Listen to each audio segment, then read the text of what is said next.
I said, guess who's back? Man, guess who's back? I said, guess who's back? What's going on, boxing fans? Welcome to Backchat TV. So we're going to get straight into this story with Conor Benn. I should imagine that the majority of people are quite up to date with what's happened. Most people know that Conor Benn has been cleared by the WBC of no wrongdoing. What they actually said was that they accept the 270-page document from his lawyers explaining how the clomiphene that was found came into his system. It took him long enough to come up with this excuse anyway. But the WBC, once they received that document, with their own nutritionists and professionals, they basically looked at all the things that Conor Benn had been eating, and they realized that there was a higher than normal consumption of eggs. And they have concluded that it is reasonable that eggs were the cause of this, or had something to do with clomiphene being found in his system. Now, what a coincidence. Is it true? Is it not true? Basically, it's still ongoing, this whole issue. Not with them, he's cleared with them, but with the Boxing Board of Control, it's still ongoing because of the tests. You know, the WBC were not involved in the second test, which he also failed. So it's still ongoing, but I have a feeling that they may follow suit and he may end up being able to box again, yeah. But as it goes, he could box still abroad, definitely. What do I think of this? Now, I've seen most people online saying, you know, it's a lie, obviously, it's nonsense, and that people haven't really changed their mind. There have been a few people that said, you know, give him benefit of doubt, he has been cleared, blah, blah, blah. But the majority of people, it still hasn't changed public opinion. And I'm not sure where I sit on this, because on one hand, I want to be objective, but on the other hand, I want to give my overall view of what I think, you know, objectively, you know, the story that he's given us. You know, so is it reasonable that this clomiphene could turn up in your test, in your sample, from eating too many eggs? Now, they have a lot of professionals on this, a lot of scientists. They would not make a mistake with this. I do trust their judgment. And it has come out that it is entirely possible. That's what they've said, and this is the reason why they've cleared him. I think a doctor said something about, you know, maybe in the region of maybe 70 eggs a week would be enough to show up in your sample. Is 70 eggs? Now, most people will say, who eats 70 eggs a week? Obviously, is a lie. No, actually, it's quite reasonable. You can easily eat 7 eggs a week. Remember, most of us are just, you know, the average people who are watching these boxing fans. We're boxing fans. We're not getting ready for any kind of contest or anything like that.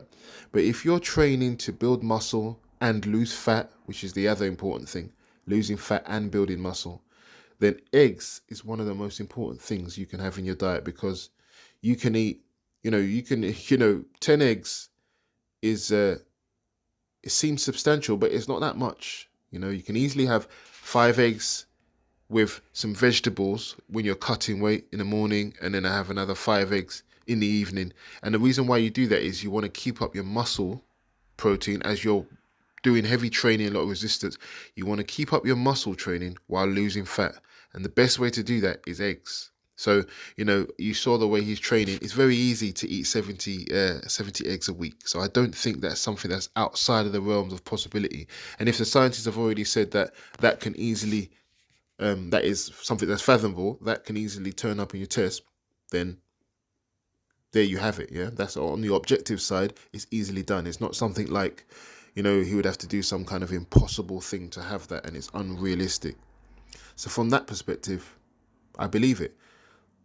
My reservation is there's too many other things that don't make sense. So, first of all, this doctor that turned up, Dr. Usman, he came on, he was in an interview. Well, so first of all, this Dr. Usman has been linked to Conor Benn as his doctor. And then they've tried to distance him by saying, oh, Conor Benn's only met with him once. But he has, you know, spoken with this doctor on probably more than one occasion. It's just that they're only admitting to one occasion. But he had Conor Benn on his website, and he sent Conor Benn some gifts or something. Apparently, some Versace gifts. So there's more to it. They're definitely friends. They've definitely had a correspondence, because someone who you haven't had a correspondence with wouldn't be sending you gifts and wouldn't be, publicizing you on their website. He's like a private doctor and stuff like that. So obviously they have a bit of a private relationship. I think it's quite reasonable to argue that they have a relationship more than just someone that they met once.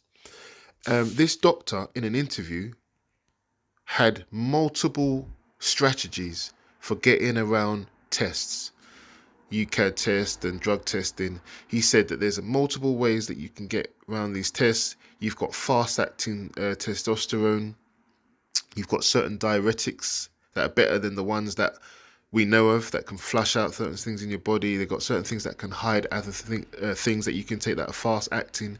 He also said that you can take certain things between the hours of, 7, I think, what did he say, 11 at night and 7 in the morning, because legally you're allowed to be, you can't be harassed at that time or something, ask for samples or something. So in that time you can take fast acting testosterone, and it's flushed out in the morning. And he obviously knew quite a lot about this, and he seemed as if, he was talking as if like, oh, he just knows about it. But it's very suspicious that he knows all this stuff and he's Conor Benn's doctor. That is suspicious. Then the suspicion grows because after all this stuff has come out, this doctor has deleted his whole profile off the internet. You can't find it at all. Another thing, very suspicious. So my thinking from this is that someone has approached Conor Benn, maybe the doctor, maybe someone else who's advised this doctor. He's spoken, he's listened to this doctor, and his doctor has told him, look, you can do this, you can do that, and advised him that if you take these certain things, you can get a boost in your testosterone of this percentage within this time, and basically sold this thing to him and told him, and you won't get caught, it hardly ever shows up, because there were small amounts that they found.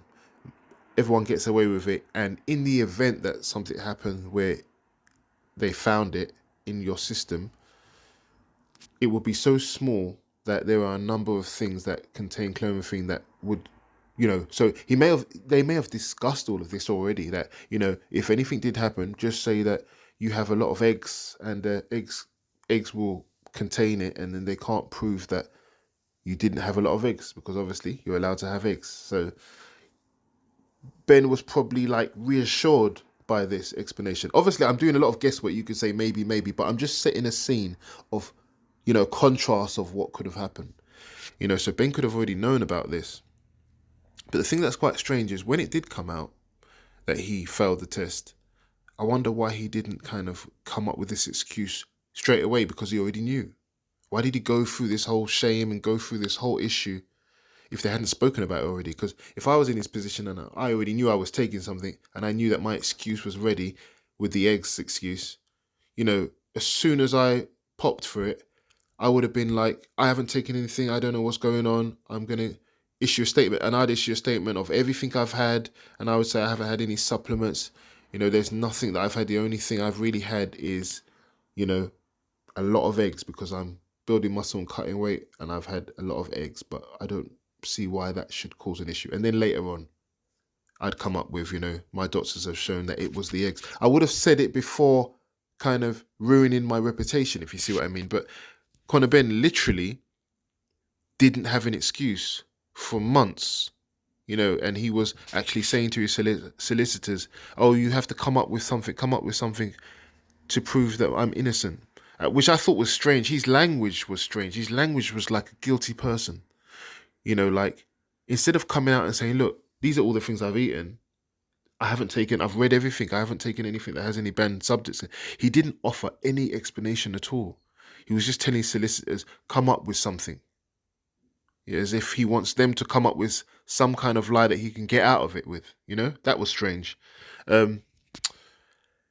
Maybe when he took this thing, advised by this doctor, they didn't discuss if you get caught, because maybe he said, oh, there's no way of getting caught, it doesn't show up, and then it's happened, and he's gone back to the doctor and said, look what they're saying, and the doctor said, oh, well, I did know that this might happen. He probably didn't tell him at first, Because obviously, if you want to try and sell a highly priced drug program to somebody with high risk, you're not going to tell them, and if you get caught, this is what you can say. It's going to be like, oh, I thought I wouldn't get caught. I'm not interested. So you probably told him there's no chance of being caught. And then when this came up, now he's contacted him and he said, well, listen, I thought that there is always a possibility, but the good thing is it shows up in eggs. All you have to say is that you've eaten a lot of eggs, or something like that, But I think it's more likely that this whole thing was planned from the beginning, because he made sure he ate a lot of eggs while taking this banned substance so that he could blame it on the eggs. See what I mean? And this all starts to make a bit of sense now. He had a high egg consumption, because everyone knows that clomiphene is in eggs, and if you eat a lot of it, it can clearly turn up in the tests, and so he can use that to mask the fact that he's been taking this to boost his testosterone. Now that's something that's just as reasonable a conclusion as the excuse that he gave. We'll never know which one is 100% true. We can't say. I have to sit on the fence, because both excuses, good and bad, for and against, they're both plausible, but they're both plausible. My mind, just being subjective here, leans more towards him lying about it and him actually taking the clomiphene. Just because of the fact that there's just too many things that came together at the wrong time, him just looking extremely muscular and stuff very quickly, and then this suspect doctor that has deleted his profile all of a sudden. The fact that he didn't come out with this excuse early on is strange. But then again, having said that, him not coming out with it straight away, it kind of works in his favor, because if you knew what excuse he was going to give, like I said before, you would give this excuse straight away. So why did he take so long for his reputation to be ruined to come up with something? Who knows? I don't know for sure. Like I said before, my inclination, just with all the evidence that we've presented with, my inclination is that I think he took something. I just think it's too unusual with this doctor to delete your whole profile, and then you try to distance yourself from him, saying you've only met this guy once, and it's the same guy that's talking in an interview about how to get around a test, and it just doesn't make sense, if you know what I mean. There's some things that you can have an excuse for, but they just don't sound true. This is one of those things. So I'm not going to talk too much about it. Let's see what happens, what the what the Boxing Board of Control say about their investigations. It's a shame. I'm kind of conflicted, because I like Conor Benn as a boxing fan. I think he's got a fan favorite style of fighting. He's very aggressive, very explosive, very enjoyable to watch. So just from a boxing fan, I want to see him back fighting. I enjoy Conor Benn's fights, and I want to see how far he can really go. But from a moral side, I don't like cheaters. I like people who tell the truth. I don't like cheaters. I do think he tried to get an edge unfairly, but it can't be proved. So we'll have to see what happens. But let me know what you think. Do you buy Conor Benn's excuse? Excuse. You get the joke. Do you think it's entirely plausible? Do you think that it's nonsense and there's no way that it can be even true? Do you think, that his dad was in on it, or maybe he didn't know about it? Let me know what you think. I'm on to the next one. Just he's back. If you enjoyed the video today, please don't forget to like, share, leave a comment, and of course, don't forget to subscribe to the channel. Thank you.